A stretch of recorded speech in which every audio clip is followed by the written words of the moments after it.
Hello everyone and welcome to Metro TV. I'm your host Andy Hoig. Great show today. We'll be talking to Waddy White. We'll also be talking to Lolo's Angels and Nebraska Medicine Guild about their upcoming luncheon. So don't go away, we'll be right back.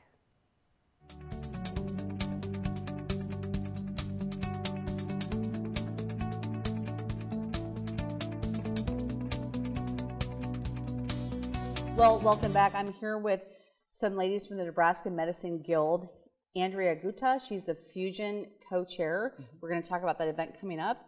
And Cindy Tuher, marketing for Nebraska Medicine Guild. So, ladies, thank you so much for joining me today. Well, thank you so much for having us. Thank you. So this event's coming up on the 24th of April. Fusion 2019, a blend of fun and philanthropy. I love that.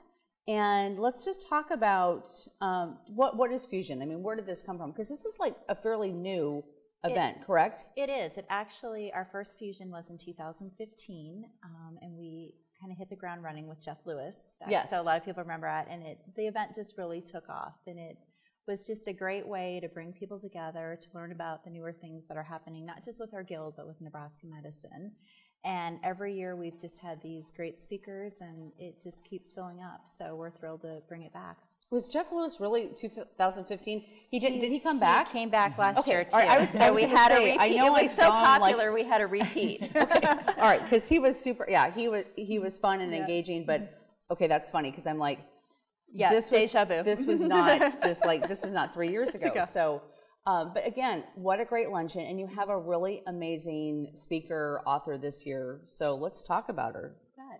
Yep, Ellen Hildebrand will be our guest speaker this year. She's an American author, mainly known for her romance novels, think like beachy reads, and she's also a breast cancer survivor. So she'll be perfect. And she's very engaging with her readers, let alone her audiences. She's very real. So her whole theme is Nantucket. And I always say, like, you and Christine could not have picked a better time after the winter we've had to have this great luncheon that's going to have this whole beachy summer theme that we so desperately need right now. But she's also very real in that her breast cancer was recent, within the last couple of years. And she's a survivor, and her daughter started a hashtag Mama Strong, but from that she has this whole shared stories that she has on her website, and when she connects with her readers, and I think a lot of that'll come out in the luncheon too. And she's never shied away from talking about it. So, and I was checking out some of her books, and she's got a dozen or more. I think. More. And again, they're just kind of. They're romantic, but they're just kind of fun and real, and just a way to kind of to get away from. She does a great job of taking you to another place, but she does keep it very real. And there, she says, I write about love, I write about divorce, I write about kids, I write about conflict, I write about murder mysteries. Like she can bring it all together. And she even has novels where she's put recipes in her books, like just so you can take something away. Oh my gosh, I love that. Yeah, I love that. Very real. So the 24th, so she'll be at the luncheon. This is not in the notes, so you can tell me just to, be quiet. Are you having like a patron party or anything the night before for people? No, she is on a pretty tight schedule with her new book release, which, we were a little disappointed because we're used to having that. But she is actually coming in that day, so we're excited for that. But she is going to stay, do book signings. Wonderful. I even have a friend that had lived out east and had just moved back, and she goes, I went twice to meet her, and I couldn't meet her. She's my favorite author. And I said, well, she was going to be there. So, so it'll be a luncheon, but predominantly her speaking. Okay. Well, let's talk about tickets and how people can come and support this event. Yep, they can contact the Med Center or go online, and we're happy to have them. We will also have some of her books for sale at the event, some of her favorite titles, and they can get them signed as well there. Well, and I think what I remember with Jeff Lewis too, I mean, there was like question and answer opportunities. There will be. So you're going to talk, and she's going to tell you about her and her journey, and then we'll have opportunities to ask her questions. Yeah, and it'll just be a fun theme. Like there's a whole Facebook event page out there if you need that. There's a website on the Nebraska Medicine Guild page. I'm sure you'll have the phone number there. and it's a whole Nantucket meal. Yeah. Like it's just going to transpire. Really? I can't wait. Signature drink. So I'm super wear your excited. white. I mean, it's time to break out the white jeans, Okay. the white skirt. So do April it. Have a lot of 24th. fun. Yeah. And at the Omaha Design Center. So we're Yeah. really excited to be back. That's a great venue. Back there, It and is. it's open and airy. So we're literally hoping you walk in and feel like you're in one of our novels. All right. That's I the plan. absolutely cannot wait. This is going to be so much Excited fun. you're coming. And anything else that you want to tell us before we? I think we're just really proud of being part of the Nebraska Medicine Guild. I think this is a very active, probably one of the most organized guilds I've ever worked on. The community outreach that we can do, the scholarships to keep, professionals here that we put through med school, and just the things that are going on, how blessed we are to be in this community with Nebraska Medicine. So I think our guild is just thrilled that we can put this event together, to create this awareness of all the great things that are happening. Yeah, absolutely.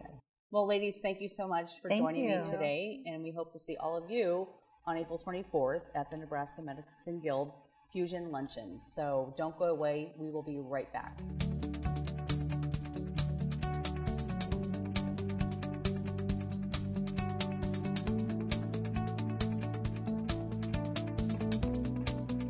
Well, welcome back. I'm here with Leslie Hacker. She is the founder and president of Lolo's Angels. Leslie, thank you for coming on the show. And we had you here like right before the holidays because you had some big stuff going on. Exactly, yes. At that time. So let's kind of recap that a little bit because I know you have a big event coming up at the end of April. But right before the holidays, you had your 3rd annual Snow Day Toy Drive for Children's Hospital. So talk to me about that and what happened. Sure. So the 3rd annual Snow Day Toy Drive is an event actually run by our junior board. And our junior board is made up of 40 high school students from 4 different area high schools. And they put on a toy drive from Martin Luther King Day to President's Day. Okay. And they collected, through the help of our community, over $12,500 worth of toys, games, and blankets for Children's Hospital. That's amazing. Yeah, it's pretty impressive. So have you seen this grow every year? Because this is your 3rd annual. Yeah, the first year we started out we noticed when, our organization is named after Lauren Hacker, and we noticed when she was in the hospital for long periods of time in the winter, the donations after Christmas really drop. Right. And it becomes kind of hard to make it through the day, cooped up in the hospital. So our first year we were able to collect about $1,500 worth of toys. The next year, $9,000 worth of toys. And then this year, we really focused on, trying to increase the numbers, but really hitting the target of what Children's Hospital needed during that time. Right. And again, like you said, this is after the holidays. I mean, this is a drive that's after the holidays because I feel like the holidays for so many nonprofits, which is so important, people are giving and giving and giving, but then you kind of almost come back to reality. I mean, you get back to life.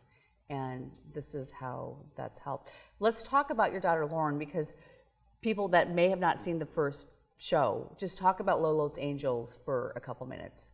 Sure. So Lauren was first diagnosed in 2012 with acute myelocytic leukemia.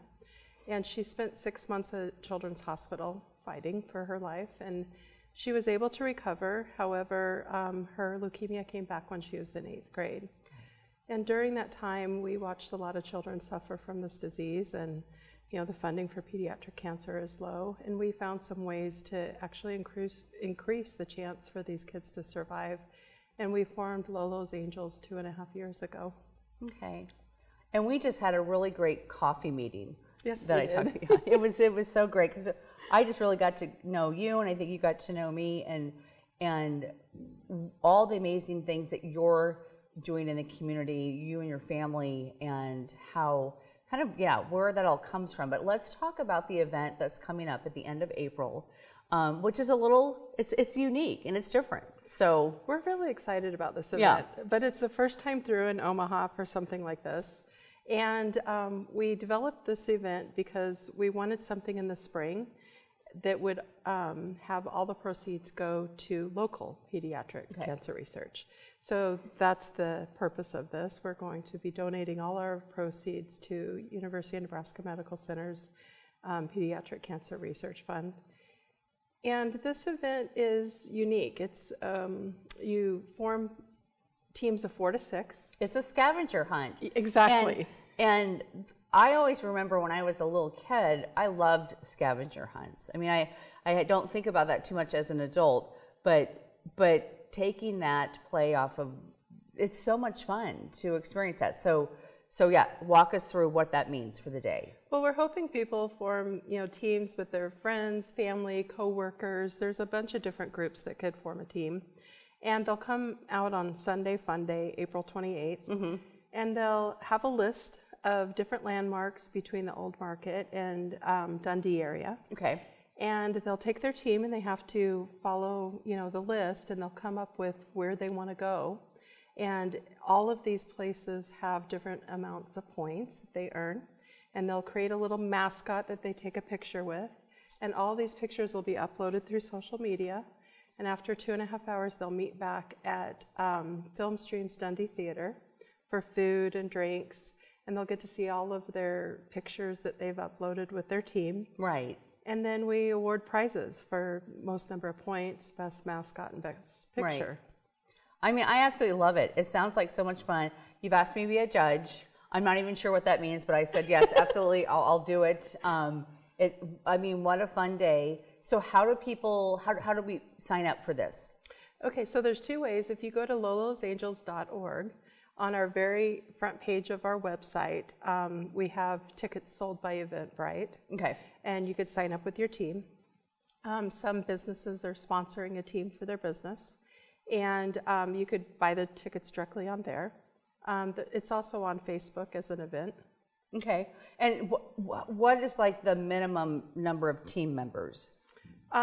It's for teams of 4 to 6. Okay. So you have to have 4 people. Okay. And it's $50 per person. And the $50 includes an event t-shirt, beer, wine, or soft drinks. Right. Food catered by the Kitchen Table Central. Okay. And part of the event and chance to win prizes. Yeah. I mean, that's a deal.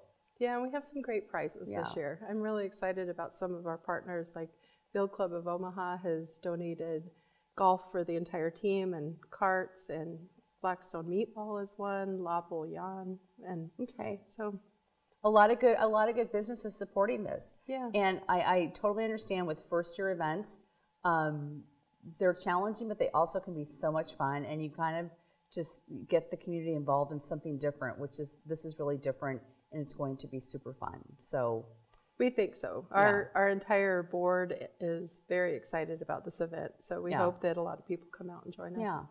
All right. Well, again, website one more time to find out information. Yes, lolosangels.org. Okay. And then also you have lots of stuff on Facebook as well, so encourage people to go like your page. Yes.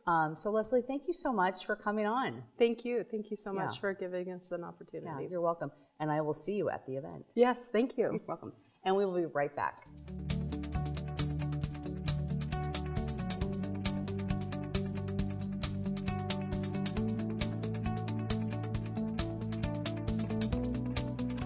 Well, welcome back. I'm here with Waddy White. Waddy White is our cover story for the April-May issue of Metro Magazine. Waddy, thanks for coming. Thanks for coming on the show. It's great to be here. So we sat down, I was trying to think, October, November. I think it was somewhere. It was something like that, yeah. In the fall, and just, having a conversation with you earlier before you came on the show the last time, and just kind of getting to know you and what you're doing in the community. I was just actually inspired and really wanted to get to know you better. So fast forward maybe 6 months later, it's like, we need to do a story on this guy. And I love it because last time when you were on the show, we were talking about the whole pirate adventure. The greatest pirate who ever lived, yes. And then that was very fun. It was fun. And you started to talk to me about this project that you had just started with the Poseidon adventure. The Odyssey by Homer. Yes. So we're working with a bunch of 4th and 5th grade kids to figure out how to retell this 3,000-year-old story. And that project is complete. That one's complete, yes. Correct. But let's talk about that one. Sure, yeah, let's. That was really super fun. So let me back it up. So I work with a lot of schools, and a lot of times when I do it, I know that there are certain things that are going to happen. Like I know that whatever we make is probably going to wind up being a painting of some sort. There's going to be figurative things in it. There's going to be some sort of story in it. So I try to show up with some kind of story and figure out how to tell it using the people and the location where I am. Right. So in this case, I was working with a group of 4th and 5th graders and a few of their teachers out at Holling Heights Elementary School out in Millard, and working with the Odyssey. And it's one of my favorite stories. It's a thing I've loved all my life. And these little kids had never heard it before. They had never heard of it before. Right. And so I got to help tell the story to them, retell it, go into more details with it, give them graphic novels that help tell it, watch videos with it, and then figure out how they would retell the story, what parts they remember, what parts they like, Right. what would they avoid, and then trying to take what they gave me and make a 25-foot mural out of it. Right. So that was what we did. I love it. And the kids, the kids just must have loved that. And there must have been some like pride and some, really something at the very end that they took part in this creation. Yeah. And one of the things that was really fantastic, so I worked with the kids for several weeks, just getting them to draw out the characters, getting them to imagine what these different people look like, how they react to the monsters that they see, how they try to get back home, how they try to get to meet their son for the first time, and then getting to figure out how they see it, when they draw it out, how do they look, and then I take all of that, and then make something that all of it fits in seamlessly to. Now I did all that part at my studio. I worked with these kids every day for a few weeks, and then I take all this research back to my studio and make the thing. And then when I made the mural and installed it, it was Christmas break. And so the kids all came back from the holidays and got to walk into their school where there's this 25-foot mural with all of them in it. Everybody's very recognizable. They can all see the parts that they influenced, that they designed. But none of them were kind of expecting it. So they got to be very shocked and surprised at it. The kids who didn't know anything about what was coming had no real idea what it was or what to make of it. It was great. What an experience for kids. And also I'm sure for you as well, is it just, that's just like the perfect storm, so to speak, is when you're working with kids and you unveil it and they're a part of it, you're a part of it. So I just love that. So let's talk a little bit. So here you are on the cover. This is your studio, correct? This is my studio, yeah. Okay. So what's that piece behind you? So the piece behind me is actually, it's a painting, a portrait of a family in town, Othello and Talani Meadows and their kids. And it's one of a series of paintings I've been doing for a little over a decade, where I do portraits of people who are not, they're not professional models. They can't really model very well, but what they do bring is a wealth of stories, a wealth of experiences that I can then sort of take and make references to, that I can involve in the composition of the painting itself. So what I would do is get them to tell me about a painting that they love, a thing that actually means something to them, and then I steal everything I can out of it. And so I use the shape of the stories that are already in the thing they love to retell those stories of theirs. So in this case, I'm recasting all these stories that they have about their family, about growing up, about living in Omaha. Talani is a transplant here. Othello is sort of a basketball star from here. And then getting to play that out, but also getting to allow their kids to play a real role in the stories that they tell. So their two sons are the ones that you can actually see on the cover. Very cool, very cool. And I know part of what was in this side of the magazine as well was your project, the 100 people. Yeah. Which is an ongoing thing, actually. Just today had more people coming in to model. So for that, I make these woodcut portraits of artists and advocates throughout Omaha. With the intention of making 100 of them. I have them come in, they collaborate with me, they have an idea of how they want to be seen, and then my role is to help figure out how to make that happen.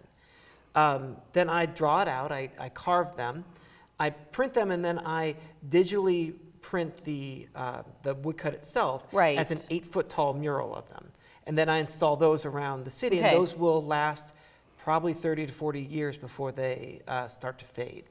And so far, I have done portraits of 50 people and installed about 30, with another dozen or so happening in Little Bohemia at the end of the month. Yeah. Speaking of Little Bohemia, which is the neighborhood where my studio is. Where your studio is. Yeah, love that area. And yeah, I love it too. I mean, I'm a West Omaha, but I love it. So let's talk a little bit back. We're gonna get back to your artwork, but tiny house. Tiny house. What the heck's that? I'm seeing that all over Facebook. So what is it? It's great. So working with a group of us, myself, John Tverdick, Ryan Ellis, Colleen Mason, and our manager, Megan Malone, started this. We built a bar in a small 100-year-old house around the corner from my studio. In a tiny house. And when you adapt a social space into a small building that was made for something else, it has all the quirks and character of that building, you can't help but adjust what you make to it and the kind of people who want to come and be in that environment with you. So it's very art rich. There's a lot of art in it. But not only traditional artwork, a piece of mine is in it, a piece of J.F. Yoshimoto's is in it. Right. But also there's a care and a attention being paid to detail stuff throughout the whole place. And I think that's what people wind up liking about it so far, is that there's a lot of booths, and every booth has a very different sort of character, a different sort of feel. Nothing's overly designed, but everything feels like you're in your own environment when you're there. Right. So is it is it food? Is it drink? I mean, what is it? It's drinks. We have bar snacks. Okay. Things like we have a thing called man candy, which is like the most delicious bacon ever. Really? That we just like serve as a bar snack. Like big long strips of bacon that are roasted with like a honey as well as some sort of like pepper in it. So it's a little bit spicy. All right. It's really super delicious. Come on down and have some man candy. Have some man candy and a cocktail. A cocktail, as you do. Yeah. So looking ahead, what's your next project, or what are you thinking about next? And how far out do you think? Pretty far. Yeah. So I have with work like I do, you work in many directions all at once, right? So I have multiple projects in terms of public art projects lined up. I have some murals that I'm working on right now for a place in Minneapolis. Okay. I have some one that's going to be going up at Midtown Crossing at the new Alamo movie theater there. I have a couple of schools that I'll be working with out in Millard, Nyhart Elementary, as well as Bryan. And I also have 2 large shows that I'm working on locally. That'll be next year, but we're already starting to plan them out and figure out exactly what they're going to be. I'm a little nervous because if you give me too long to plan, they get ambitious. They get elaborate. So I'll be doing. I have a large show at Kaneko next year. Okay. And also one at UNO that'll be in multiple of the buildings as well as several departments, which should be very fun to work on as well. So I'm going to ask you a question, and this is totally off topic. Good. And I hope it's not going to be weird or anything, but I don't know. I cannot wait. I'm kind of hoping it is weird. I don't know. Yeah. You know what? As a business. Yeah. What is your business? Because you're not just out here doing this. Well, it's not all out of none of it really feels like it is out of the kindness of my heart. All of it is. Yeah, I mean, there's a passion that drives both of us to do what we do. But I'm just curious. But also, everything has to be kind of sustainable, or else it doesn't really function in the way that it should. And I've been lucky. There's been a couple of strange things in my career. One is that I'm very productive. I make a lot of things. Right. And because because I trust that I can make a lot of things, I give myself leeway to explore most anything that interests me a lot. I love so that. Because I'm confident that I don't have to necessarily decide between making a piece that I think is the best thing I can make right now, right, and making a piece that someone is already commissioning, and so the funding is already known. Any work that you make in the studio, you're kind of making because it's the best thing you can think of now, and you trust that eventually it will find a home. That eventually, if you see your best ideas all the way through, that they will find people who share the same ethics that they do. Right. So I allow myself to creatively to work on murals, work on public art things that not only are longer term projects where you do have to figure out the funding and sustainability and elaborate partnerships where everybody is seeing some greater return on their investment of time or capital or resources or whatever, as well as all the work that you can produce through your own ideas and in sort of the quietude of your own space and studio. As well as things where I'm working with organizations to so I work with some places and do a lot of mentoring of one sort or another, and that also I think is driven to sustain this kind of practice, because I need other artists around me. I need them to be more successful. I need them to be making great, challenging work. I need them to be in every way, my equal or better than me. And so the only way I know how to really foster that is by encouraging other people's voices, finding other people opportunities to make more work, trying to get people to make as much as they can, starting as early as possible. And so, because I think that also builds the kind of environment not only that I want to live in and I want to work in, but that I think also makes it more sustainable for all of us to kind of be in at the same time. Yeah, absolutely. I've got to wrap up, but again, you're like the entrepreneurial artist. I mean, there's that entrepreneurial spirit that you have, and you take that into your work, and then but it's all about how do you create a thriving business, a thriving, sustainable thing, so that you're continuing to do what you're doing.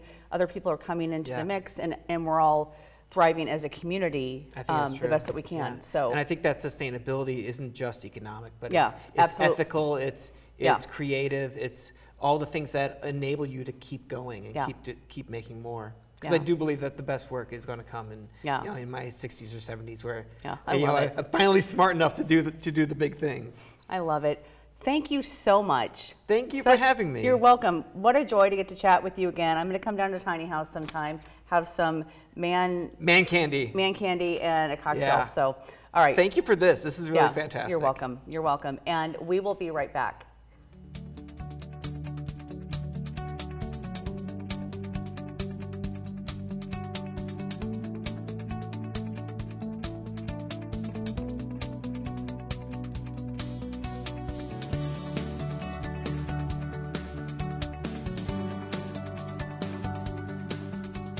So thank you so much for joining me today. Learn more at spiritofOmaha.com. Find us on Facebook, Metro Magazine, all one word, and we will see you back here next week.